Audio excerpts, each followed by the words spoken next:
So hello students, कैसे हैं आप? जैसे कि आपको पता है कि इकोनॉमिक्स के लास्ट सेशन में हमने नेशनल इनकम अकाउंटिंग में से वैल्यू एडिड मेथड के टोटल 5 ऐसे इंपॉर्टेंट क्वेश्चंस आपको बताए थे जो फाइनल एग्जाम के लिए प्रिपेयर करना अटमोस्ट इंपॉर्टेंट थे। सिमिलरली आज के सेशन में हम नेशनल इनकम अकाउंटिंग के इनकम मेथड के बारे में बात करेंगे और आपको इनकम मेथड के टोटल 5 ऐसे इंपॉर्टेंट क्वेश्चन सजेस्ट करेंगे जो फाइनल एग्जाम के लिए प्रिपेयर करना अटमोस्ट इंपॉर्टेंट है। अगर आप इनकम मेथड डिटेल में अंडरस्टैंड करना चाहते हो तो ये 5 क्वेश्चंस अच्छे से कर लो, आपको कोई एक्स्ट्रा क्वेश्चन प्रिपेयर करने की जरूरत नहीं पड़ेगी। National income and related aggregates के जो न्यूमेरिकल क्वेश्चन है हम वो डिस्कस कर रहे हैं। इनकम मेथड के न्यूमेरिकल क्वेश्चन स्टार्ट करने से पहले आप सभी से रिक्वेस्ट है कि भाई वीडियो को लाइक और अपने सभी फ्रेंड्स के साथ शेयर जरूर कर दीजिएगा ताकि उनको भी पता चल जाए कि फाइनल एग्जाम के लिए कौन कौन से प्रैक्टिकल क्वेश्चंस आपने प्रिपेयर करने हैं। चलिए स्टार्ट करते हैं। सबसे पहली चीज जो आपको पता होनी चाहिए इनकम मेथड में वो है इनकम मेथड के थ्रू जो हमें एग्रीगेट्स मिलते हैं वो कौन से होते हैं। Net domestic product at factor cost. अगर आपको एग्जाम में इनकम मेथड के थ्रू प्रैक्टिकल सॉल्व करने को कहा जाएगा तो एक चीज याद रखना, आपके पास क्या आएगा, एनडीपी एट एफसी यानी net domestic product at factor cost. दूसरी चीज जो इनकम मेथड में आपको पता होनी चाहिए वो है इसका फॉर्मूला। भाई अगर फॉर्मूला ही नहीं आता, आपको मेन कंपोनेंट्स और सब कंपोनेंट्स नहीं पता है तो आप किसी भी तरह इनकम मेथड सॉल्व नहीं कर सकते। चलिए सबसे पहले हम इनकम मेथड के मेन कंपोनेंट्स के बारे में आपको बता देते हैं। NDP at FC income method के थ्रू जो हमें एग्रीगेट मिलता है वो है net domestic product at factor cost. इसका पहला कंपोनेंट होता है कंपनसेशन ऑफ एम्प्लॉय, यानी एम्प्लॉयज को जो उनकी सैलरी दी जाती है, वेजेस दी जाती हैं, जो पेमेंट्स की जाती हैं, कंपनसेशन फर्स्ट कंपोनेंट वो होता है। सेकंड कंपोनेंट होता है ऑपरेटिंग सरप्लस। ऑपरेटिंग सरप्लस का मतलब है कि जो पेमेंट हम करते हैं in the form of rent, interest, profit, royalty, क्योंकि हर बंदा किसी के यहां पर काम तो नहीं कर रहा होता, किसी का अपना खुद का बिजनेस होता है, किसी का अपना खुद का घर जो उसने रेंट पे दिया होता है, किसी के पास बहुत पैसा होता है जिसको इंटरेस्ट मिलता है उसके पैसे के ऊपर। Income in the form of compensation भी मिलती है, जहां पर हम मजदूरी करते हैं, दिहाड़ी करते हैं, रोजगार जहां से मिलता है कंपनसेशन वहां से भी मिलती है, सैलरी वहां से भी मिलती है। और दूसरा कंपोनेंट ऑपरेटिंग सरप्लस, जो एक तरह से प्रॉफिट मिलता है बिजनेस से, जो एक तरह से रेंट मिलता है घर किराए पर देने पर, जो एक तरह से इंटरेस्ट मिलता है पैसे के ऊपर। और लास्ट कंपोनेंट होता है मिक्स्ड इनकम, वो इनकम जो इंप्लॉइज में नहीं आती, वो इनकम जो बिजनेस के प्रॉफिट में नहीं आती, वो आती है मिक्स्ड इनकम में। तो compensation of employ, operating surplus plus mixed income. अगर एग्जाम में आपको ये तीनों कंपोनेंट्स दिए हुए हैं ना तो भाई क्वेश्चन का आंसर फाइंड आउट करना बहुत आसान हो जाएगा। आपको केवल ये 3 कंपोनेंट ऐड करने हैं, आंसर आ जाएगा। लेकिन भाई एग्जाम में क्वेश्चन इतने आसान नहीं आते। आपको कंपनसेशन ऑफ एम्प्लॉय अगर नहीं दिया तो कंपनसेशन ऑफ एम्प्लॉय के ना आपको सब कंपोनेंट्स दिए होंगे। कंपनसेशन ऑफ एम्प्लॉय में पहला कंपोनेंट आता है पेमेंट इन कैश, यानी एम्प्लॉयज को जो कैश में पेमेंट दी जाती है जैसे वेजेस और सैलरीज। दूसरा कंपोनेंट आता है पेमेंट इन काइंड। कई बार एम्प्लॉयज को काइंड में पेमेंट भी की जाती है, जैसे रहने के लिए घर दे दिया, मेडिकल फैसिलिटी दे दी, आने जाने के लिए गाड़ी दे दी। पेमेंट इन काइंड वो भी एक तरह से कंपनसेशन ऑफ एम्प्लॉय का कंपोनेंट है। नेक्स्ट इसमें आता है employers contribution. Employers contribution to social security funds, जिसको पेंशन फंड भी कहा जाता है। आपको पता होना चाहिए एम्प्लॉयर और एम्प्लॉय दोनों कंट्रीब्यूट करते हैं सिक्योरिटी के लिए, सोशल सिक्योरिटी के लिए, प्रोविडेंट फंड के लिए। यहां पर हमें एम्प्लॉयर की कंट्रीब्यूशन ऐड करनी है, एम्प्लॉय की नहीं। तो याद रखना और लास्ट कंपोनेंट क्या होता है इसमें, रिटायरमेंट बेनिफिट्स। अब जब बंदा रिटायर हो जाता है तो उसको बाद में ग्रेच्युटी दी जाती है या फिर रिटायरमेंट बेनिफिट्स में पेंशन लगा दी जाती है, तो वो भी इसमें आएगा। तो एक चीज याद रखना, जब आप इनकम मेथड का प्रैक्टिकल क्वेश्चन सॉल्व करोगे ना, तो आपको कंपनसेशन ऑफ एम्प्लॉय ढूंढना है। दे रखा है तो ठीक, नहीं दिया तो कंपनसेशन ऑफ एम्प्लॉय के ये सब कंपोनेंट्स हैं, इनको ऐड करने पर कंपनसेशन ऑफ एम्प्लॉय आ जाएगा। सिमिलरली नेक्स्ट हमारे पास आता है ऑपरेटिंग सरप्लस। सेकंड कंपोनेंट जो है वह है ऑपरेटिंग सरप्लस। भाई अगर तो ऑपरेटिंग सरप्लस दिया है तो क्वेश्चन आसान, लेकिन अगर ऑपरेटिंग सरप्लस नहीं दिया तो आपको हो सकता है ऑपरेटिंग सरप्लस के सब कंपोनेंट्स दिए हों। अब इसके सब कंपोनेंट्स में क्या क्या आता है, सबसे पहले आता है रेंट। अगर घर किराए पर दे रखा है तो इनकम के तौर पर हमें क्या मिलेगा, रेंट मिलेगा। अगर आपके पास बहुत पैसा है और वो पैसा आपने बैंक में दे रखा है, डिपॉजिट करवा रखा है या किसी को लोन में दे रखा है, तो आपको इनकम के तौर पर इंटरेस्ट मिलेगा। तो सेकंड कंपोनेंट इंटरेस्ट। अगर आपके पास कोई राइट है, आपके पास कोई अधिकार है और आपने वो अधिकार बेच दिया तो आपको रॉयल्टी मिलेगी। सो रॉयल्टी भी एक तरह से ऑपरेटिंग सरप्लस में आता है। लास्ट, अगर आपका खुद का बिजनेस है तो बिजनेस से आप क्या कमाओगे, प्रॉफिट। तो ये हैं ऑपरेटिंग सरप्लस के सब कंपोनेंट्स। अगर आपको क्वेश्चन में ऑपरेटिंग सरप्लस दिया है तो ठीक, नहीं दिया तो आपको रेंट, इंटरेस्ट, रॉयल्टी, प्रॉफिट इनको ऐड करना पड़ेगा तो ऑपरेटिंग सरप्लस आ जाएगा। एक चीज और, कई बार आपको एग्जाम में प्रॉफिट नहीं दिया होता, तो प्रॉफिट के भी फर्दर 3 कंपोनेंट्स हैं। प्रॉफिट के फर्दर 3 कंपोनेंट्स हैं। पहला है डिविडेंड, यानी वो प्रॉफिट जो डिवाइड कर दिया गया है। सेकंड, वो प्रॉफिट जो गवर्नमेंट को टैक्स की फॉर्म में दे दिया गया है। आपको तो पता है ना, गवर्नमेंट को टैक्स देना पड़ता है प्रॉफिट में से, तो कॉर्पोरेट टैक्स। और आखिरी वो हिस्सा जो आपने अपने लिए रखा है, जो अनडिस्ट्रीब्यूटेड है। सो अनडिस्ट्रीब्यूटेड प्रॉफिट। अनडिस्ट्रीब्यूटेड प्रॉफिट को हम रिजर्व्स भी कहते हैं। लास्ट आता है मिक्स्ड इनकम। मिक्स्ड इनकम का मतलब होता है self employed income. Self employed income, क्योंकि भाई अगर आप अपने लिए खुद काम कर रहे हो, आप अपने मालिक खुद हो, आपका खुद का बिजनेस है, आप खुद ही मैनेजर हो, खुद ही वर्कर हो, तो mixed income, self employed income. तो ये मेन कंपोनेंट्स आपको याद करने हैं। अगर एग्जाम में आपको कंपनसेशन ऑफ एम्प्लॉय दिया है तो ठीक, नहीं दिया तो ये 4। ऑपरेटिंग सरप्लस दिया है तो ठीक, नहीं तो ये 4। मिक्स्ड इनकम दिया है तो ठीक, नहीं तो सेल्फ एम्प्लॉयड इनकम लिखा होगा। अगर ये भी नहीं दिया तो मिक्स्ड इनकम को हम 0 भी ले सकते हैं, क्योंकि कई बार क्वेश्चन में मिक्स्ड इनकम नहीं दी होती।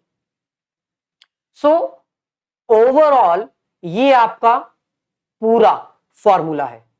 मैंने फॉर्मूला इसलिए बताया क्योंकि भाई फॉर्मूला आएगा आपको तो क्वेश्चन कर पाओगे, फॉर्मूला नहीं आता, कंपोनेंट्स नहीं पता, तो सॉल्व कैसे करोगे। ओके, सो कंपोनेंट्स और सब कंपोनेंट्स मैंने आपको बता दिए। अब हम एक क्वेश्चन सॉल्व करते हैं।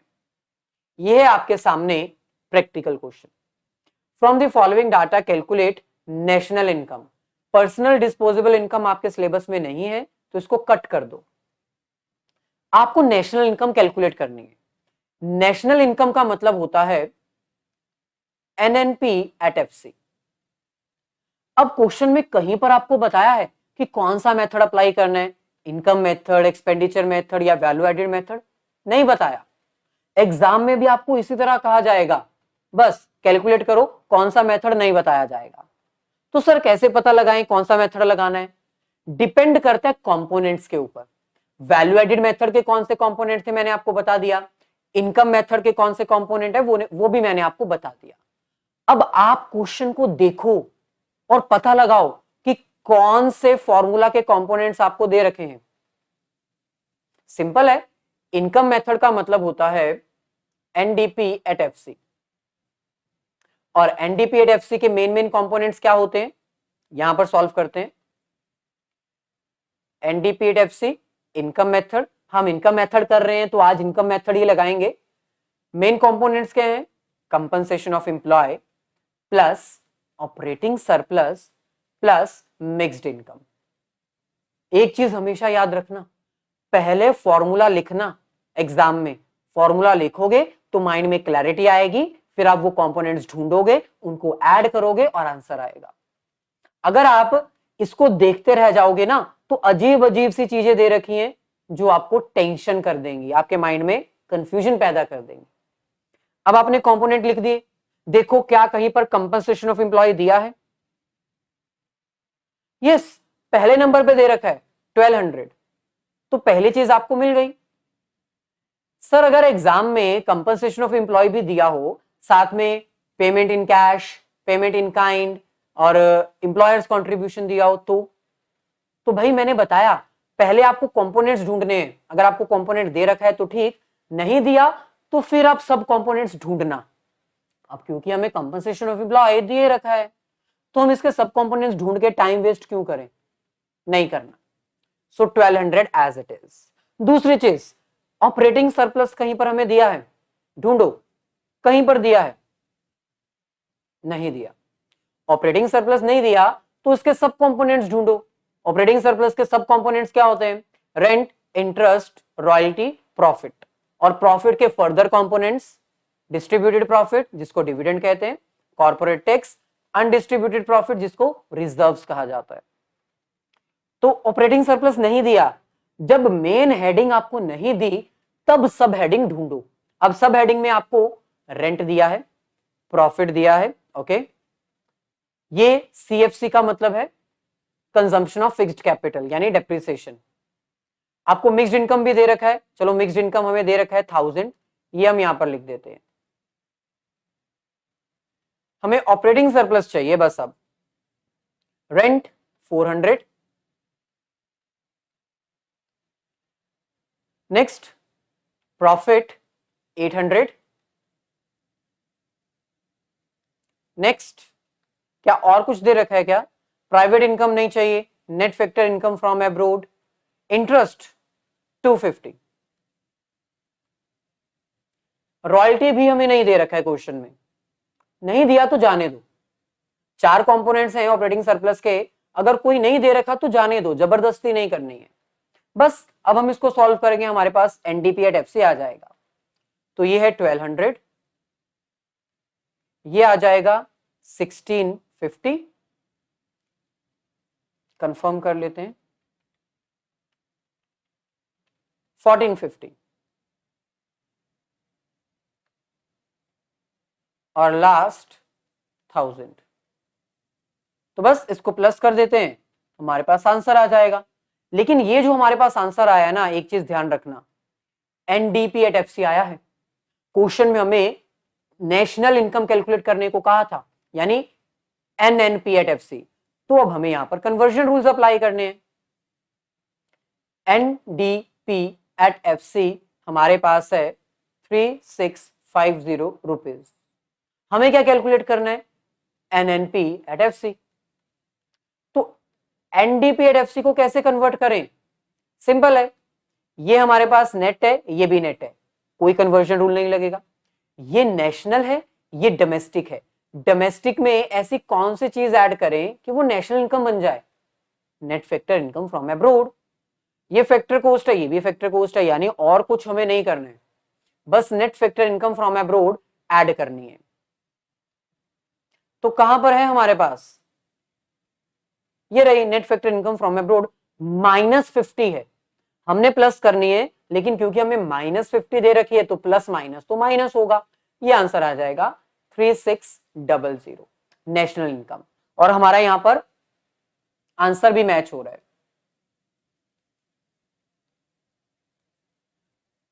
ये हमने कैलकुलेट नहीं करना है क्योंकि आपके सिलेबस में नहीं है।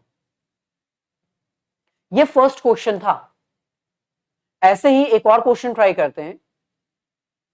इसमें में हमें कह रहे हैं calculate gross national product at market price. आपको क्या कैलकुलेट करना है? GNP at MP. Personal income तो कैलकुलेट नहीं करनी है क्योंकि वो आपके सिलेबस में नहीं है, तो इसको कैंसल आउट करते हैं। कौन से मेथड से करेंगे? आज हम इनकम मेथड ही कर रहे हैं, तो आपको पता है इनकम मेथड का ही फॉर्मूला लगेगा, लेकिन एग्जाम में थोड़ी सावधानी आपको बरतनी पड़ेगी, क्योंकि एग्जाम में आपको तीनों में से कोई एक अप्लाई करना है। अब वो तीनों में से कौन सा एक अप्लाई होगा ये कैसे पता चलेगा?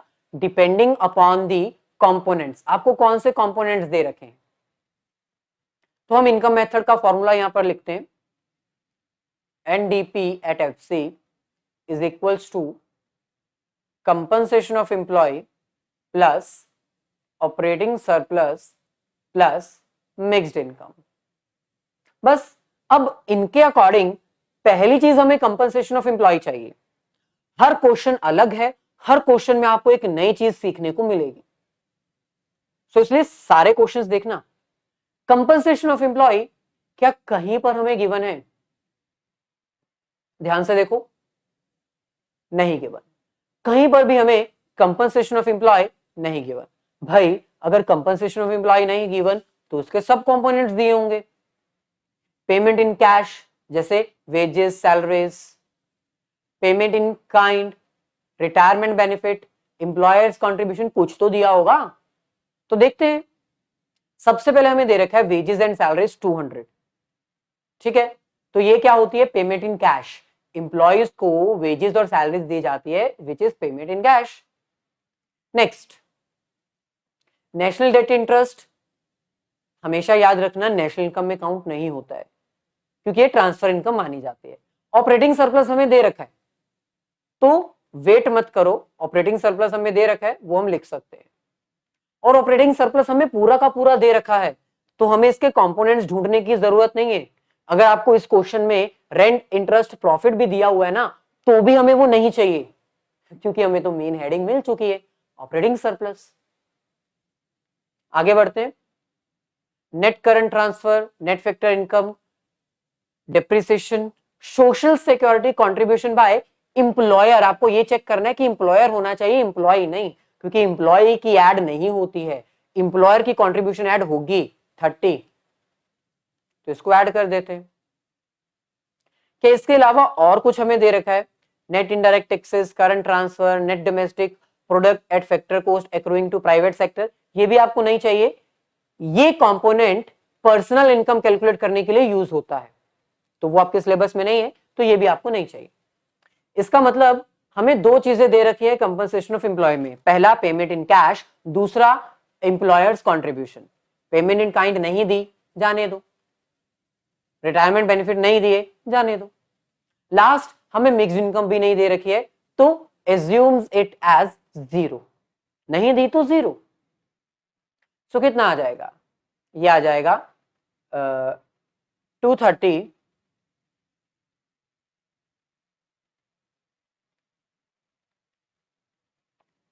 एंड 400, सो ये आ जाएगा 630। अब यहां पर हमें ध्यान देना होगा, हमने कैलकुलेट किया एनडीपी एट एफसी, क्वेश्चन में हमें क्या पूछा गया है? जीएनपी एट एमपी, तो कन्वर्जन रूल्स अप्लाई करने पड़ेंगे। जीएनपी एट एमपी, हमारे पास क्या है? NDP at FC. एक एक कंपोनेंट मैच करो और कन्वर्जन रूल अप्लाई करो। ये ग्रॉस है, ये नेट है, नेट में हमें ऐसी कौन सी चीज ऐड करनी है कि वो ग्रॉस बन जाए? डेप्रिसिएशन। ये नेशनल है, ये डोमेस्टिक है, डोमेस्टिक में हम कौन सी ऐसी चीज ऐड करें कि वो नेशनल बन जाए? Net factor income from abroad. ये मार्केट प्राइस है, ये फैक्टर कॉस्ट है, फैक्टर कॉस्ट में हम ऐसी कौन सी चीज ऐड करें कि वो एमपी बन जाए? Net indirect tax, okay, tax आएगा। तो बस अब हमें कंपोनेंट्स ढूंढने हैं, ऐड करना है, आंसर आ जाएगा। सबसे पहले depreciation, consumption of fixed capital यानी depreciation 20, net factor income from abroad, net factor income from abroad करना तो प्लस है, लेकिन माइनस में दे रखा है, तो कोई बात नहीं, -10 आ जाएगा। Net indirect taxes, net indirect taxes 40 है, तो यहां पर 40 लिख देंगे। इसको सॉल्व कर देते हैं, 630 + 20 -10 + 40, तो ये आ जाएगा 680। बस, मतलब आपको कंपोनेंट्स आने चाहिए और कन्वर्जन रूल अच्छे से आना चाहिए, तो आपके पास आंसर चुटकियों में आ जाएगा। लास्ट में एक क्वेश्चन हम आपको होमवर्क भी देंगे। चलिए तीसरे क्वेश्चन पे प्रोसीड करते हैं, ज्यादा टाइम वेस्ट नहीं करेंगे। अब नेक्स्ट क्वेश्चन में थोड़ा अलग लेवल है। यहां पर आपको एनडीपी एट एफसी कैलकुलेट करने को कहा है, यानी इनडायरेक्ट मेथड, यानी इनडायरेक्टली आपको इनकम मेथड अप्लाई करने को ही कहा गया है, क्योंकि आपको पता होना चाहिए इनकम मेथड के थ्रू हम NDP at FC he calculate करते हैं। तो ठीक है, यहां पर फॉर्मूला लिखते हैं, NDP at FC is equals to compensation of employ, पहला कंपोनेंट। हमेशा पहले फॉर्मूला लिखो, फॉर्मूला लिखोगे ना तो माइंड में एक क्लैरिटी हो जाएगी, और जब क्लैरिटी हो जाएगी तो कंपोनेंट ढूंढोगे और लिखोगे। अगर फॉर्मूला नहीं लिखोगे ना तो आपके माइंड में कंफ्यूजन रहेगी। फॉर्मूला लिखने से आपको पता चल जाएगा कि हमें पहले कौन सा कंपोनेंट ढूंढना है। तो बस पहले कंपनसेशन ऑफ एम्प्लॉय ढूंढो। क्या कहीं पर आपको कंपनसेशन ऑफ एम्प्लॉय यहां पर दे रखा है? नहीं दिया। यहां पर आपको कहीं पर भी कंपनसेशन ऑफ एम्प्लॉय नहीं दिया, लेकिन उसके सब कंपोनेंट्स दिए होंगे, जैसे wages and salaries, payment in cash में आता है। देन इंटरेस्ट नहीं आएगा, रेंट नहीं आएगा, अनडिस्ट्रीब्यूटेड प्रॉफिट नहीं आएगा, contribution to social security scheme by employer, ये एम्प्लॉयर जरूर पढ़ना, क्योंकि कई बार स्टूडेंट्स गलती करते हैं, कंट्रीब्यूशन टू सोशल सिक्योरिटी पढ़ते हैं और ऐड कर देते हैं। भाई एम्प्लॉयर पढ़ना है, अगर एम्प्लॉय लिखा है तो ऐड नहीं होगा, एम्प्लॉयर लिखा है तो ऐड होगा। तो यहां पर दो कंपोनेंट्स दे रखे हैं, क्या क्या है? 1000 एंड 200। तो 1000 एंड 200। नेक्स्ट हमें क्या चाहिए? Operating surplus. अब इस क्वेश्चन में हमें कहीं पर भी ऑपरेटिंग सरप्लस भी नहीं दिया, तो उसके सब कंपोनेंट्स रेंट, इंटरेस्ट, प्रॉफिट और रॉयल्टी। देखते हैं क्या क्या दे रखा है। Corporate tax, I think corporate tax तो प्रॉफिट का पार्ट होता है ना, ठीक है। इंटरेस्ट भी दे रखा है, रेंट भी दे रखा है। अनडिस्ट्रीब्यूटेड प्रॉफिट, ऐसा प्रॉफिट जो डिस्ट्रीब्यूट नहीं किया गया, प्रॉफिट का पार्ट होता है। डिविडेंड, ऐसा प्रॉफिट जो डिवाइड कर दिया गया है, तो ये भी प्रॉफिट का पार्ट है। अब इस क्वेश्चन में आपको नई चीज सीखने को क्या मिली? प्रॉफिट नहीं दे रखा, लेकिन प्रॉफिट के कंपोनेंट दे रखे हैं। तो आपको क्या क्या ऐड करना है? ऑपरेटिंग सरप्लस कैलकुलेट करने के लिए आपको रेंट, जो कि 100 है, वो ऐड करना है, पहली चीज। दूसरा इंटरेस्ट। अब यहां पर interest paid by the production unit लिखा है, तो इंटरेस्ट पे कौन करता है? प्रोडक्शन यूनिट पे करती है। किसको पे करती है? हाउस होल्ड यूनिट को। तो है तो इनकम ना हाउस होल्ड सेक्टर के लिए, इंटरेस्ट ऐड होगा 130। सो दूसरा कंपोनेंट। रॉयल्टी तो दे नहीं रखा, तो बचा प्रॉफिट। अब यहां पर हमें प्रॉफिट एग्जैक्टली नहीं दिया, लेकिन प्रॉफिट के सब कंपोनेंट्स हमें दे रखे हैं, जिसमें आता है डिविडेंड, जो कि डिस्ट्रीब्यूटेड प्रॉफिट है, फिर आता है कॉर्पोरेट टैक्स, यानी जो गवर्नमेंट को दे चुके हैं, और अनडिस्ट्रीब्यूटेड प्रॉफिट, जिसको हम रिजर्व्स भी कहते हैं। कितना है? 100, 20, 50। सो 100, 20 एंड 50। और मिक्स्ड इनकम तो आई थिंक हमने सारा पढ़ लिया, कहीं नहीं दे रखा, तो ये 0 है। बस इसको ऐड करो, आपका एनडीपी एट एफसी आ जाएगा। फर्स्ट वैल्यू 1200, नेक्स्ट आएगी 100 प्लस 130, अगेन 100, 20 एंड 50, तो ये आ जाएगी 400। यानी फाइनल आंसर आपका है 1600। तो ये बहुत आसान है। अगर इसी क्वेश्चन में आपको कहते कि जीडीपी एट एमपी कैलकुलेट करो, तो यहां पर आपको कन्वर्जन रूल अप्लाई करना पड़ता, जो अभी हमने किया था। That's it.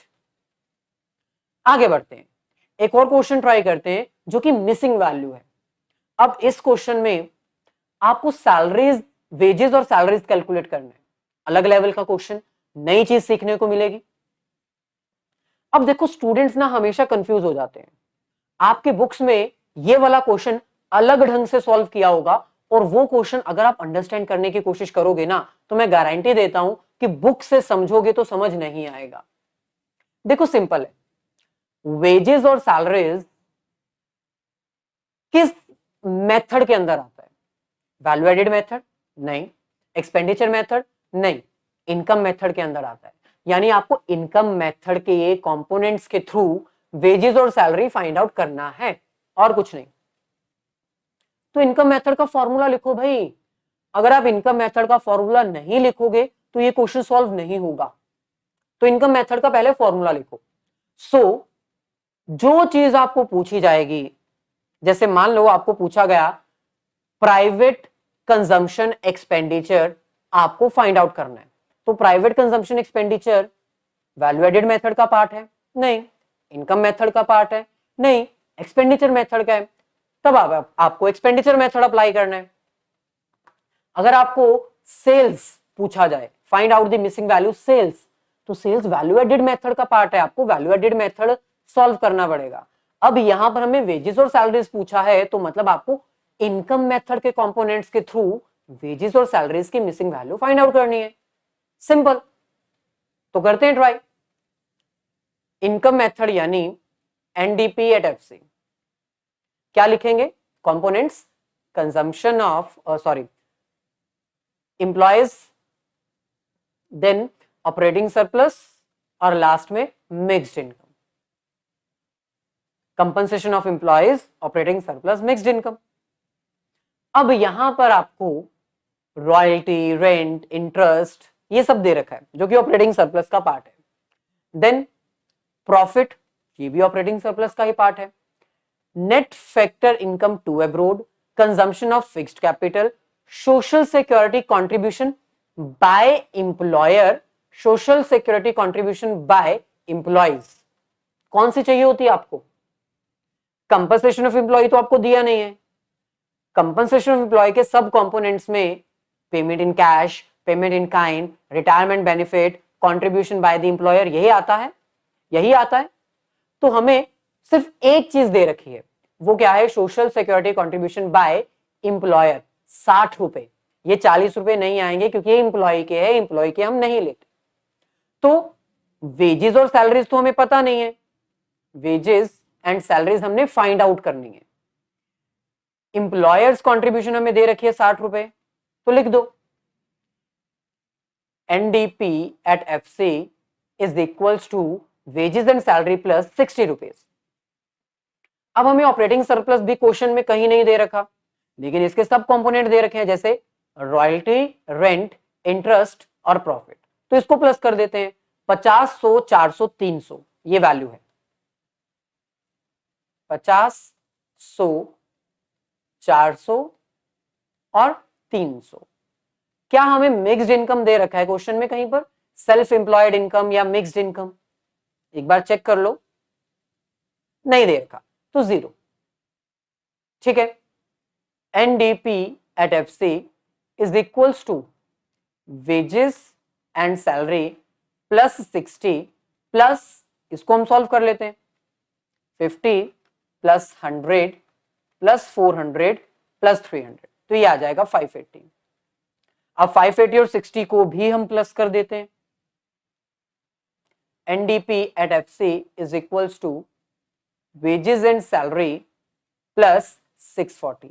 अब यहां तक आप सॉल्व कर चुके हो, इसके आगे आप सॉल्व नहीं कर सकते, क्योंकि यहां पर वेजेस और सैलरीज आपको दे नहीं रखी है, वो आपने फाइंड आउट करनी है। एक चीज याद रखना, जब भी आपको एग्जाम में मिसिंग वैल्यू का क्वेश्चन आता है ना, तो आपको कुछ ना कुछ एक्स्ट्रा इंफॉर्मेशन जरूर दी होती है। अब जैसे यहां पर हमें कौन सी एक्स्ट्रा इंफॉर्मेशन दे रखी है, ध्यान से देखो, यहां पर हमें ये दे रखा है N net national product at market price, यानी NNP एट MP आपको दे रखा है, NNP एट MP। तो ठीक है ना, हमें NNP एट MP कितना दे रखा है? 1700। तो हम इसको यूज करके अपनी मिसिंग वैल्यू फाइंड आउट कर सकते हैं। कैसे? देखो सिंपल है, NNP at MP is equals to NDP at FC। यहां पर हमें सिर्फ कन्वर्जन रूल्स अप्लाई करने हैं, जैसे ये नेट है, ये भी नेट है, कुछ ऐड और कुछ लेस नहीं होगा। देन ये नेशनल है, ये डोमेस्टिक है। डोमेस्टिक में हमें net factor income from abroad add करना है तो वो नेशनल इनकम बन जाएगा। ये मार्केट प्राइस है, ये फैक्टर कॉस्ट है। फैक्टर कॉस्ट में हमें नेट इनडायरेक्ट टैक्सेस ऐड करने हैं तो वो मार्केट प्राइस बन जाएगा। अगर आप अपनी बुक में देखोगे ना तो उसमें डायरेक्टली आपको वेजेस और सैलरीज कैलकुलेट करके आंसर बताया होगा। वो लोचा आपको फॉलो नहीं करना है, आपको एक्चुअल कॉन्सेप्ट्स फॉलो करने हैं। इनकम मेथड के थ्रू आप यहां तक पहुंच गए, एक्स्ट्रा इंफॉर्मेशन आपको दे रखी है, ये आपको दे रखा है 1700। एनडीपी एट एफसी की जगह अब आप ये लिख सकते हो ना, NDP at FC is equal to wages and salary plus 640 रुपए। तो यहां पर आप लिख दो वेजेस एंड सैलरी प्लस 640 रुपए plus net factor income from abroad. क्या हमें ये दे रखा है? नेट फैक्टर इनकम फ्रॉम नहीं दिया, टू दिया है। अगर फ्रॉम नहीं दिया, टू दिया है तो टू हमें माइनस करना पड़ता है। लिख लो, हमें net factor income from abroad plus करना था ना, यहां पर फ्रॉम तो हमें दिया नहीं, टू दिया है तो वो हमें माइनस करना है। Net factor income to abroad, तो क्योंकि वो हमें माइनस करना है तो माइनस कर देते हैं। कितना दे रखा है? -20। एक तो हमें वो माइनस करना है, दूसरा वो दे भी माइनस में रखा है तो माइनस माइनस तो प्लस हो जाएगा। ध्यान रखना, net factor income from abroad plus करना था लेकिन नहीं दे रखा है। Net factor income to abroad दिया है तो टू वाला माइनस करना पड़ता है, हमने माइनस कर दिया। पहले से ही वो माइनस में था इसलिए माइनस माइनस अपने आप प्लस हो जाएगा। नेक्स्ट, नेट इनडायरेक्ट टैक्सेस क्या हमें दे रखे हैं? ये रहा 70। तो बस अब हमारे पास सारी वैल्यू आ चुकी है। वेजेस और सैलरी जो मिसिंग है वो हम फाइंड आउट कर लेंगे। 1700 is equals to wages and salary. हम इस इक्वेशन को सॉल्व करते हैं, 640 प्लस 20 प्लस 70, ये आ जाएगा 730। 730 इक्वल्स टू के इस तरफ जाएगा तो माइनस हो जाएगा। तो बस आपके पास वेजेस और सैलरीज का आंसर आ जाएगा। माइनस कर दो 1700 में से 730, 970 आपकी सैलरी और वेजेस का आंसर है। Simple, as simple as that. मतलब अब अगर आप अपनी बुक में देखोगे ना तो डायरेक्टली वेजेस और सैलरीज कैलकुलेट करके बताया है। आपको ऐसा नहीं करना है, आपको डायरेक्टली इक्वेशन बनानी है। एनडीपी एट एफसी के थ्रू आप यहां तक पहुंच जाओ, इसके आगे आप सॉल्व नहीं कर सकते। आपको एक्स्ट्रा इंफॉर्मेशन दी होगी, उसको यूज करो, आंसर आ जाएगा। अब ऐसा ही एक क्वेश्चन हम आपको होमवर्क दे रहे हैं। यहां पर आपको ऑपरेटिंग सरप्लस फाइंड आउट करना है। आपको compensation of employ, mixed income दे रखा होगा, आपको ऑपरेटिंग सरप्लस फाइंड आउट करना है। कैसे करोगे? सिंपल, इनकम मेथड का फॉर्मूला अप्लाई करो, compensation of employ plus operating surplus plus mixed income. Compensation of employ आपको दे रखा है, मिक्स्ड इनकम आपको दे रखा है, मिडिल वैल्यू को x मान लो। इसके बाद आपको इक्वेशन बनाने के बाद अपनी ये वाली वैल्यू फॉलो करनी है। एक्स्ट्रा वैल्यू आपको दी होगी। अब यहां पर आप देखो आपको कौन सी एक्स्ट्रा वैल्यू दे रखी है? Net factor income to abroad, नहीं ये नहीं है। हाँ wait, rent and interest indirect, नहीं यहां पर हमें और आसान दे रखा है। यहां पर हम directly operating surplus find out कर सकते हैं। कैसे? यहां पर हमें प्रीवियस वाली टेक्निक अप्लाई नहीं करनी है, यहां पर हम directly operating surplus find out कर सकते हैं क्योंकि ऑपरेटिंग सरप्लस के हमें कंपोनेंट्स दे रखे हैं, रेंट और इंटरेस्ट। मैं आपको हिंट दे रहा हूं, सॉल्व करके कमेंट में जरूर बताना। इसके बाद corporate tax, dividend, undistributed profit सब दे रखा है। ऑपरेटिंग सरप्लस आ जाएगा। ऑपरेटिंग सरप्लस फाइंड आउट करने के बाद आपको यहां पर डोमेस्टिक इनकम फाइंड आउट करनी है। कैसे फाइंड आउट करोगे? डोमेस्टिक इनकम का मतलब होता है एनडीपी एट एफसी। तो अब आपके पास कंपनसेशन ऑफ एम्प्लॉय भी है, मिक्स्ड इनकम भी है, ऑपरेटिंग सरप्लस आपने फाइंड आउट कर लिया जैसे मैंने अभी बताया। तो बस ऐड करो, आंसर आ जाएगा। सो दोनों के आंसर कमेंट में जरूर बताना। वीडियो अगर सही लगी होगी अगर नॉलेजेबल लगी होगी तो लाइक और शेयर जरूर कर देना अपने सभी फ्रेंड्स के साथ। मिलेंगे नेक्स्ट सेशन में। All the very best, have a nice day and great day.